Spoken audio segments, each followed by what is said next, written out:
My name is Kelly Schmidt, and I serve as the Chief Mission Officer at Providence Portland Medical Center in Portland, Oregon. I've been with Providence for 20 years. My name is Gregory Kirsch, and I serve as the Executive Director of the Office of Legacy and Heritage. And I've been with Providence St. Joseph Health in different ideations since 2004. Let's just begin with what you were just referring to, the importance of this particular date that we're actually recording. Today is September 15th, and it is the traditional day when Christians around the world celebrate the Mother of Jesus, Mary, who we describe in this day as the Mother of Sorrows, which was a very important expression for Emilie Gamelin, because Emilie, as a child, knew the death of her mother at a young age, and then shortly thereafter, her father died. So she was an orphan adopted by an aunt and uncle. Death was a part of her journey, but it never stopped her. It became a springboard. When she was married and she and her husband had 3 children, they dedicated their marriage to the poor and vulnerable. Within 4 years, her 3 children and her husband died. And most people would have been profoundly overwhelmed by profound losses. But the image of Mary, the Mother of Sorrows, became a catalyst for her to renew her care and love for others who were suffering. And it opened her heart in new ways, as she already had been caring for the imprisoned and those on the streets. It would be that new opening of her home for widows and children who were coming into Montreal whose spouses had died because of pandemics. When I think of Emilie Gamelin, one of the things that I feel so connected with her as is a mother, someone who, even though she's the foundress of who we are as Providence, St. Joseph, as the Providence Sisters, she was a layperson for much more of her life than she was a sister, right? So she was a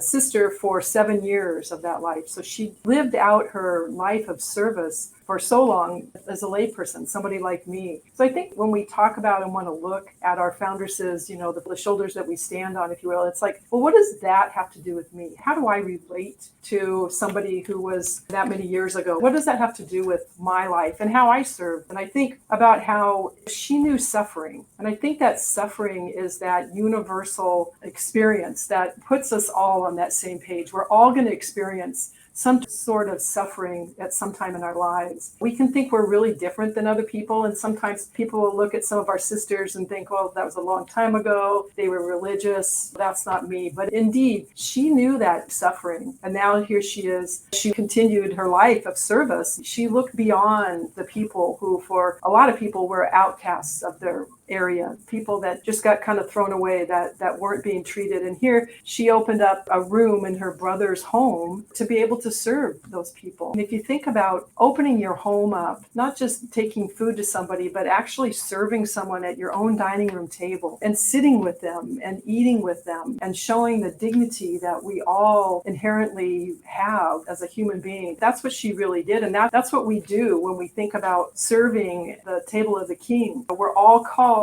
to that table, recognizing that we all have suffering in our lives, we all have vulnerabilities, and yet we're all called to not only be together in the midst of some of our suffering, but how do we serve others? As Providence St. Joseph, one of our feast days that we celebrate is the feast day of the Blessed Mother Emilie Gamelin, to honor her with that. We serve a very simple soup meal, and in place of that, what we often suggest is that we take that money that we would have used for our lunch and we donate it to somebody who's in the business of serving people that are in need of food in our community. And so the Table of the King, she named this table that she served all of the people in her community as the Table of the King, people who are of royalty. And that's how she saw everybody. She saw the inherent dignity of every single person.